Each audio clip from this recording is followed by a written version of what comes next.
पुढील दीड महिन्यामध्ये राज्यात आणि केंद्रामध्ये मोठे फेरबदल होणार आहेत। दिल्लीमधील या फेरबदलांचा राज्याच्या राजकारणावर मोठा परिणाम होणार आहे। दिल्लीमधल्या सूत्रांनी TV9 मराठीला ही माहिती दिली। मुख्यमंत्री फडणवीस आणि शिंदेंच्या दिल्ली वाऱ्या वाढलेल्या आहेत, त्यामुळे या राज्यातील आणि केंद्रातील बदलांच्या माहितीला देखील बळ मिळतंय। महाराष्ट्राचे मुख्यमंत्री देवेंद्र फडणवीस आणि उपमुख्यमंत्री शिंदेंच्या दिल्ली वाऱ्या वाढल्यानं केंद्रात आणि राज्यात येत्या दीड महिन्यामध्ये मोठे फेरबदल होणार असल्याची माहिती TV9 मराठीला सूत्रांनी दिली आहे। 20 जुलैपासून दिल्लीमध्ये संसदेचं पावसाळी अधिवेशन सुरू होत आहे। या अधिवेशनाच्या नंतर केंद्रीय मंत्रिमंडळात मोठे फेरबदल होणार असल्याची माहिती सूत्रांकडून मिळतेय। केंद्रात होणाऱ्या फेरबदलांचा मोठा परिणाम महाराष्ट्राच्या राजकारणावर होणार असल्याची माहिती आहे। महाराष्ट्राचे उपमुख्यमंत्री एकनाथ शिंदे हे सतत दिल्लीमध्ये असण्यामागे हेच फेरबदल असल्याची माहिती सूत्रांकडून मिळतेय। एकनाथ शिंदे दिल्लीमध्ये असतानाच मुख्यमंत्री देवेंद्र फडणवीस यांची केंद्रीय मंत्रिमंडळात वर्णी लागणार असल्याच्या चर्चांनी राज्याच्या राजकारणात जोर धरलाय। बॉडी लँग्वेज तेवढीच डाऊन होती। पहिलं मी थोडा विचार केला की आपण खरोखर ह्या सगळ्या थापा ऐकायला बसायचं का, पण नंतर मी हा पण विचार केला की मुख्यमंत्री महोदयांचं कदाचित शेवटचं अधिवेशन असेल, त्यानंतर ते केंद्रात जातील, तर थोडं बसूया, ऐकूया। त्यांचा ग्राउंड कनेक्ट हा तुटलेला आहे हे क्लिअरली कळतं। फडणवीस जर केंद्रात गेले मंत्री म्हणून तर तुम्हाला काय वाटतं की राज्याची सूत्र कोणाकडे येईल? चंद्रशेखर बावनकुळेंकडे येते। मला जे चित्र दिसतंय त्यानुसार विदर्भातले चंद्रशेखर बावनकुळे हे देवेंद्र फडणवीस यांच्या नंतर मुख्यमंत्री पदासाठी योग्य नेते मला नेहमी दिसतात। मात्र फडणवीसांच्या दिल्लीमध्ये जाण्याच्या चर्चांची स्वतः मुख्यमंत्री फडणवीसांनी खिल्ली उडवली आहे।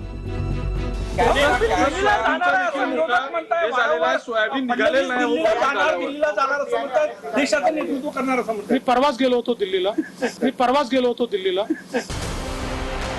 दरम्यान याच चर्चांमुळे महायुतीतल्या नेत्यांनीही आपापल्या नेत्यांची नावं मुख्यमंत्री पदासाठी पुढे करण्यास सुरुवात केली आहे। उद्या या महाराष्ट्रानं देशाचं नेतृत्व करावं, या पद्धतीनं त्यांनी पावलं टाकावी अशी अपेक्षा आहे सामान्य लोकांची आहे। महाराष्ट्रात कोण? एकनाथजी शिंदेशिवाय पर्याय नाही, कारण एवढा मोठा उठाव जो केला, तो उठाव झाला नसता तर कदाचित ती सत्ता पलटली नसती तर आज सत्ता भाजपाची दिसली नसती। शेवटी प्रत्येक नेत्याला, प्रत्येक कार्यकर्त्याला आपल्या पक्षाचा नेता मोठा व्हावा हे वाटतंच, आणि ते वाटणं साहजिक आहे। त्यामुळे आमच्या नेत्या सुनेत्रावहिनी पवार आहेत, त्यामुळे सुनेत्रावहिनी व्हावं हीच आमची इच्छा। शेवटी भविष्यात प्रत्येक पक्षाच्या नेत्याला वाटतं की आमचा नेता प्रमुखपदी असावा, तशी माझी इच्छा आहे। पुढील दीड महिन्यामध्ये केंद्रीय मंत्रिमंडळात होणाऱ्या फेरबदलांचा देशाच्या राजकारणावरही मोठा परिणाम होणार असल्याची माहिती आहे। मध्य प्रदेश, राजस्थान, उत्तराखंड, हरियाणा या राज्यांच्या मुख्यमंत्री पदांबाबतही निर्णय होणार असल्याच्या चर्चा आहेत। दरम्यान शिंदेंनी मंगळवारी रात्री 6 बंडखोर खासदारांसोबत अमित शहांची भेट घेतली। यावेळेला शहा, शिंदे आणि बंडखोर खासदारांमध्ये 45 मिनिटं चर्चा झाली। त्यानंतर शहा आणि शिंदेंमध्ये 15 मिनिटं स्वतंत्र बैठकही झाली। या भेटीनंतर शिंदेंनी दिल्लीमध्ये पत्रकार परिषद घेत मुख्यमंत्री पदाच्या प्रश्नावर मिश्किल टिप्पणी केली आहे। तुम्हाला मुख्यमंत्री व्हावं अशी त्या सगळ्यांची इच्छा, तुम्ही मुख्यमंत्री व्हावं। आता वॅकन्सी आहे का? वॅकन्सी आहे का आता? वॅकन्सी तयार केली। अरे बाबा, मी सांगतो, तुम्ही ह्या सगळ्या गोष्टी प्रत्येक कार्यकर्त्याला वाटतं। मी मुख्यमंत्री असतानाही भारतीय जनता पक्षाच्या कार्यकर्त्यांना वाटायचं देवेंद्रजी मुख्यमंत्री झाले पाहिजे, हे साहजिक आहे, कार्यकर्त्यांच्या भावना असतात। दिल्ली आणि राज्यातल्या राजकीय घडामोडी बघता येत्या दीड महिन्यात मोठे फेरबदल होणार असल्याच्या सूत्रांच्या माहितीला बळ मिळतंय। अर्थ खात्यावरून महायुतीमध्ये अंतर्गत घमासान सुरू झाल्याची माहिती सूत्रांकडून मिळते। एकीकडे अर्थ खातं पुन्हा आपल्याकडे यावं यासाठी राष्ट्रवादीचे जोरदार प्रयत्न सुरू आहेत, तर दुसरीकडे अर्थ खातं राष्ट्रवादीकडे जाऊ नये यासाठी शिंदेंच्या शिवसेनेने चांगलाच जोर लावल्याची माहिती सूत्रांकडून मिळते। अर्थ खातं राष्ट्रवादीकडे गेल्यास निधी वाटपामध्ये भेदभाव होईल अशी भावना शिवसेनेमध्ये आहे, त्यामुळे अर्थ खात्याचा विषय शिंदे शहांच्या कानावर टाकणार असल्याची माहिती आहे।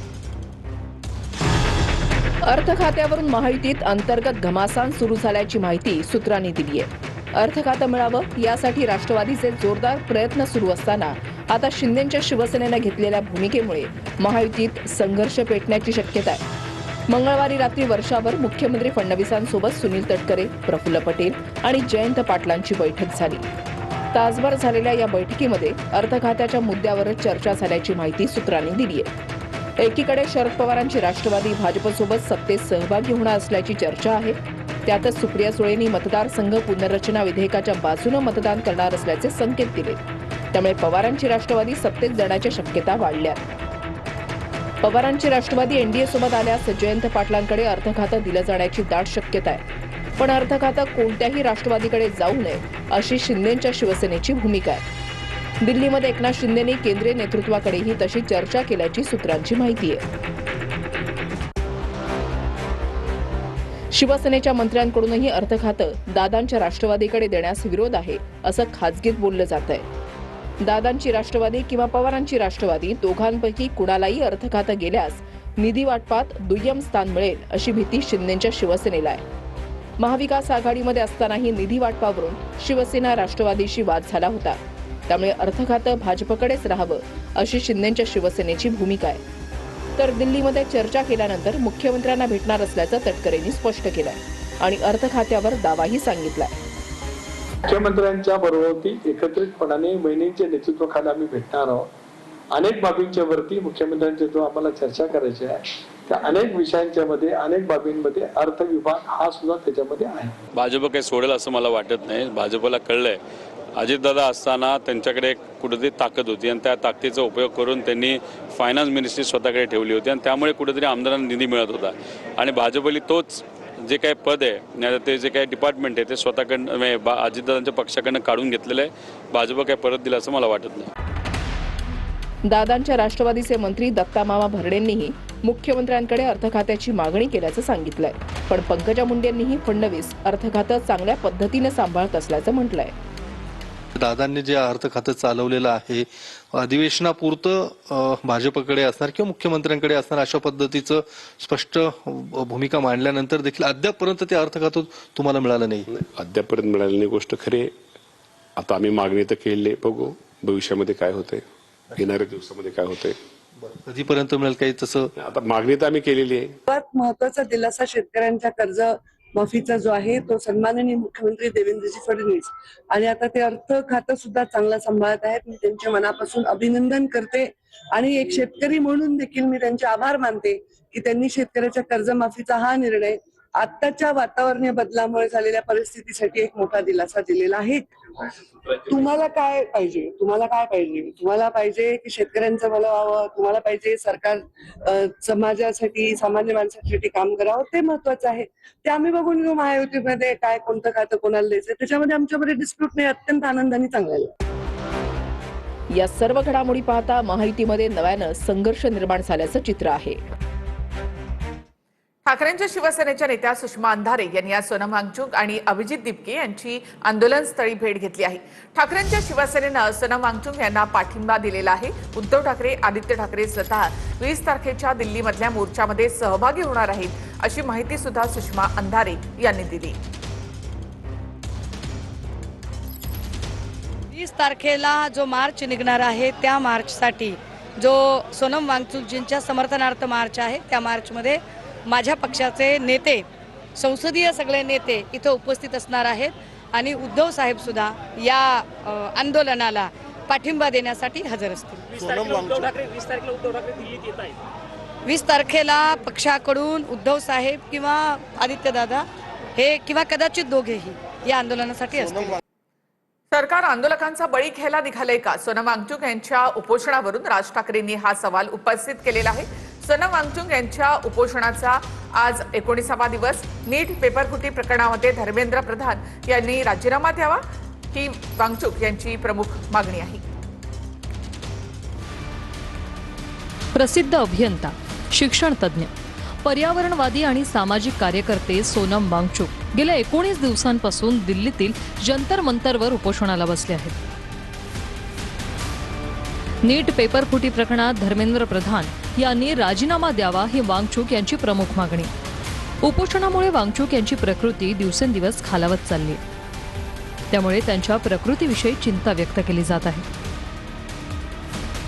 वांगचूक यांच्या उपोषणाचा आज 19वा दिवस असून देखील केंद्र सरकारमधील कुणीही मंत्री तिथे चर्चेसाठी फिरकलेले नाहीत। दरम्यान वांगचूक यांच्या उपोषणाला देशभरातून पाठिंबा वाढतोय। अनेक सेलिब्रिटी आणि विरोधी पक्षाचे नेते वांगचूक यांची भेट घेण्यासाठी आंदोलनस्थळी येत आहेत। याच मुद्द्यावरून राज ठाकरेंनी एक पोस्ट केली आणि केंद्र सरकारवर निशाणा साधलाय। राज ठाकरे काय म्हणाले पाहूया। सोनम वांगचूक यांच्या तब्येतीच्या ज्या बातम्या ऐकू येत आहेत त्या निश्चितच काळजीत टाकणाऱ्या। श्रीरामाची तिजोरी लुटली जात असताना शांतपणे बघणाऱ्या सरकारला नागरिकांच्या आंदोलनाने काय फरक पडणार? चांगल्या मुद्द्यासाठी उभ्या केलेल्या आंदोलनाला चिरडणं, आंदोलनकर्त्यांच्या शरीराचे हाल करणं सरकारला सहज सोपं आहे। सोनम वांगचूक यांच्याबद्दल एकेकाळी भारतीय जनता पक्षाला आस्था होती। 2018 मध्ये वांगचूक यांनी रिइन्व्हेस्ट कॉन्फरन्सला बोलावून त्यांच्याकडून अपारंपरिक ऊर्जेबाबत ऐकून घेतलं, त्यांचं कौतुक केलं। पण लडाखसाठी वांगचूक यांनी उपोषण आंदोलनं केली तेव्हा सरकारने काहीही केलं नाही। आता नीटमधील गोंधळावरून मंत्र्यांची हकालपट्टी करा, परीक्षांमध्ये पारदर्शकता आणा, हीच वांगचूक यांची मागणी। व्यापम घोटाळ्यापासून ते परीक्षांचे पेपर्स फुटणे हे भाजपच्या काळातच होतंय। सगळ्या यंत्रणांना हाताशी धरून आलेली अमर्याद सत्ता आहे, यामुळे सत्ताधारी निर्ढावल्यासारखे वागत आहेत। आम्हाला कोणी प्रश्न विचारायचे नाही हा एक वेगळाच मात सध्या भाजपला आला आहे। राजकीय किंवा निवडणुकांचा स्वार्थ नसेल तर हे सरकार कुठल्याही आंदोलनाकडे बघणार नाही। राजकीय स्वार्थ नसेल तर सरकार कायम आंदोलन करताना देशद्रोही ठरवणार, काहीतरी घातपात असल्याच्या शक्यता पेरत राहणार। पण या असल्या कुजबूज मोहिमांवर आणि यंत्रणांच्या जोरावर तर या सत्तेचा डोलारा टिकलाय। सध्या नेहरूंपेक्षा किती जास्त दिवस मोदी पंतप्रधान पदावर बसलेत याचा आनंद व्यक्त केला जातोय। पण किती दिवस पंतप्रधान पद या आकड्यापेक्षा किती ठाम भूमिका घेऊ कृती केलीत या आकड्याला अर्थ आहे।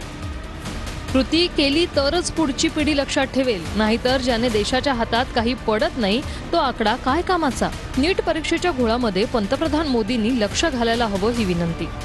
आम्ही राजकीय पक्ष म्हणून पूर्ण शक्तीने या आंदोलनाच्या आणि लोकभावनेच्या पाठीशी। मकरंद अनासपुरेंचा अतिशय उत्तम चित्रपट आहेत गल्लीत गोंधळ आणि दिल्लीत मुजरा, अशी अवस्था त्यांची झालेली आहे। त्यांनी या प्रकरणावर न बोललेलं बरं। सोनम वांगचूक यांच्या उपोषणाबद्दल दिल्लीत योग्य तो निर्णय घेतला जाईल, त्याबद्दल इतरांनी काळजी करू नये। आपल्या गल्लीत जो गोंधळ सुरू आहे तो त्यांनी बघावा। सोनम वांगचूक यांच्या उपोषणाचा आज 19वा दिवस आहे। त्यांची तब्येत खालावलेली आहे। दिल्लीमध्ये 20 तारखेला भव्य मोर्चाचं आयोजन करण्यात आलंय। माझी प्रकृती फारशी चांगली नाही पण खूप वाईटही नाही। उपोषण सोडायला सांगण्यापेक्षा 20 जुलैच्या मोर्चामध्ये सहभागी व्हा असं आवाहन सोनम वांगचूक यांनी तरुणांसह जनतेला केलंय। हाँ, कमजोरी है, मेरे मसल्स खत्म हो रहे हैं, मगर मेरा दिल और कोर अभी भी ठीक चल रहा है। तो इसलिए सिर्फ अनशन तोड़ने को कहने के बजाय मैं आप लोगों से विनती करूंगा कि आप भी एक छोटा कदम उठाएं।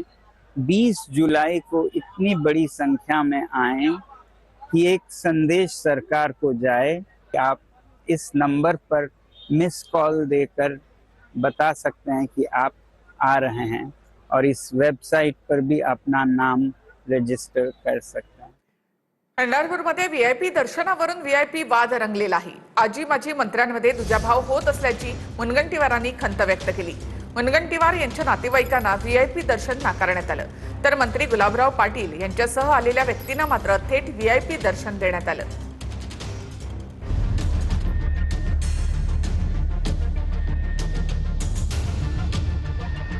पंढरपुरात आषाढी वारीसाठी कालपासून व्हीआयपी दर्शन बंद करण्यात आले। मात्र याच व्हीआयपी दर्शनावरून पहिल्याच दिवशी आजी माजी मंत्र्यांसोबत मंदिर प्रशासनाने दुजाभाव केल्याची घटना समोर आली। भाजपचे नेते आणि माजी मंत्री सुधीर मुनगंटीवार काल कुटुंबियांसह पंढरपुरात दर्शनासाठी आले होते। मात्र मुनगंटीवार आणि त्यांच्या पत्नीलाच व्हीआयपी दर्शनासाठी मंदिरात प्रवेश देण्यात आला। मात्र त्यांच्यासोबत आलेल्या इतर नातेवाईकांना मात्र व्हीआयपी दर्शन नाकारण्यात आलं। दुसरीकडे काल पंढरपुरात आलेले विद्यमान मंत्री गुलाबराव पाटील आणि त्यांच्यासोबत आलेल्या इतर व्यक्तींना मात्र थेट व्हीआयपी दर्शनासाठी प्रवेश देण्यात आला। या दोन्ही घटनांचे व्हिडिओ सोशल मीडियावर व्हायरल झाले। या घटनेनंतर नाराज झालेल्या मुनगंटीवारांनी त्यांची खंत बोलून दाखवली। संबंधितांना आपण या असं निमंत्रण देता कामा नये, एवढी काळजी घेतली पाहिजे. कोणाकडून आढळलं? पोलीस का मंदिर प्रशासन?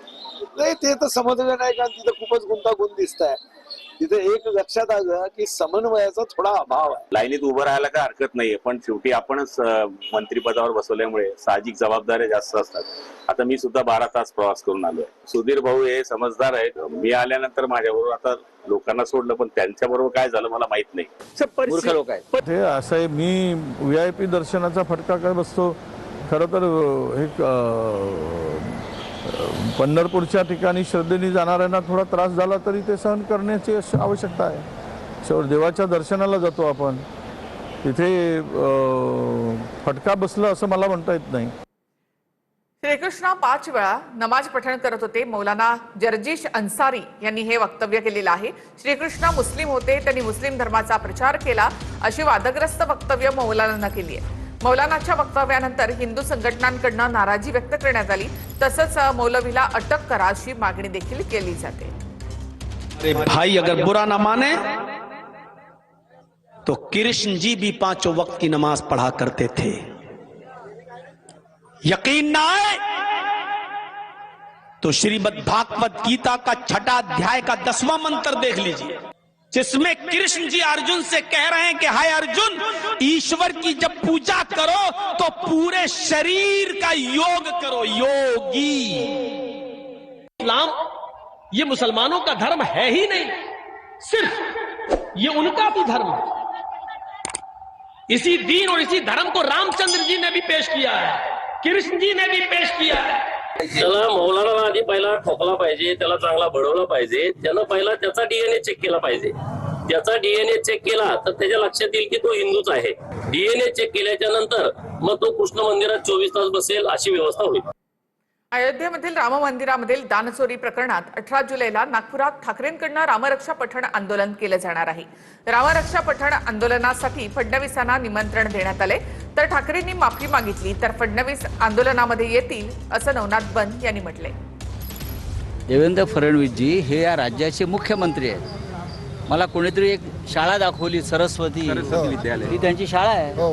आता असं आहे की आम्हालाही आनंद आहे की राज्याच्या मुख्यमंत्र्यांच्या वास्तव्यानं पुनीत झालेल्या या भूमीवर आणि स्वतः देवेंद्र फडणवीस यांनी अयोध्येत राम जन्मभूमी आंदोलनात सभा केली आहे. त्याच्यामुळे ही त्यांच्यासाठी सुद्धा गर्वाची गोष्ट असेल की आम्ही इथे हा कार्यक्रम घेतोय. आम्ही त्यांनाही आमंत्रित करू, हे आम्हाला माहीत असल्यामुळेच आम्ही इथे कार्यक्रम घेत आहोत. बरं, त्यांना आव्हान करा की व्यक्तिशः निमंत्रण देणार आहे काय? व्यक्तिशः देऊ की ज्या उद्धवजी ठाकरे यांनी जय श्रीराम म्हणजे हरामखोरपणा असं म्हटलं होतं, त्याबद्दल जर उद्धवजी ठाकरे नाक घासून माफी मागणार असतील तर देवाभाऊ देखील रामरक्षा आंदोलनामध्ये सहभागी होतील. उद्धवजी ठाकरे यांचं हे प्रभू रामचंद्राबद्दलचं आंदोलन नाही, हे रामरक्षा आंदोलन नाही तर पक्षरक्षा आंदोलन. आणि आता महत्त्वाच्या बातमी आपण पाहूया. अजितदादांच्या जयंतीच्या बॅनरवरून राष्ट्रवादीचे आमदार नाराज. अजितदादांचा एकाच प्रकारचा फोटो बॅनरवर लावण्याच्या सूचना. बॅनर लावल्यानंतर त्याचं जिओ टॅगिंग करण्याचे देखील आदेश. सूत्रांची माहिती. महायुतीमध्ये सरकारी बंगल्यावरून मोठी चढाओढ. उपसभापती सचिन अहिर यांना बंगल्याऐवजी मिळाला फ्लॅट. सुरुवातीला रायगड A6 बंगला मिळावा म्हणून अहिर यांचा प्रयत्न होता, मात्र तो बंगला रवींद्र चव्हाण यांच्याकडून वापरला जातोय. चेतन अग्रवाल हत्येप्रकरणी सिया आणि चेतनला 29 जुलैपर्यंत कोठडी. व्हिडिओ कॉन्फरन्सिंगद्वारे आज वडगाव न्यायालयामध्ये सुनावणी. दोन्ही आरोपींच्या न्यायालयीन कोठडीमध्ये 29 जुलैपर्यंत वाढ.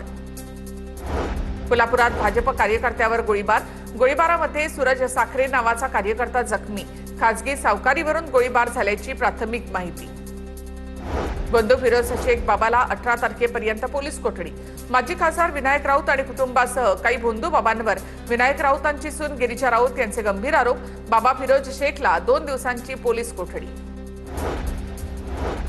पुरीमधील जगन्नाथ रथयात्रेच्या दरम्यान चेंगराचेंगरीमध्ये 100हून अधिक जण जखमी, तर एकाचा मृत्यू.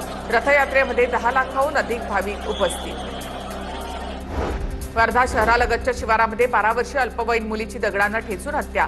आई वडील घरी परतल्यानंतर पोलिसांकडून आरोपीचा शोध सुरू. MPSC ऑनलाईन परीक्षा तातडीनं लागू होणार नाही. संगणक आधारित परीक्षा प्रणाली ही ऑगस्ट 2027 पासून लागू करा. प्रशासन आणि विद्यार्थी संघटनांच्या बैठकीत मुख्यमंत्री देवेंद्र फडणवीस यांचे निर्देश. लवासा प्रकरणामध्ये शरद पवार सुप्रिया सुळेंना सुप्रीम कोर्टाचा दिलासा.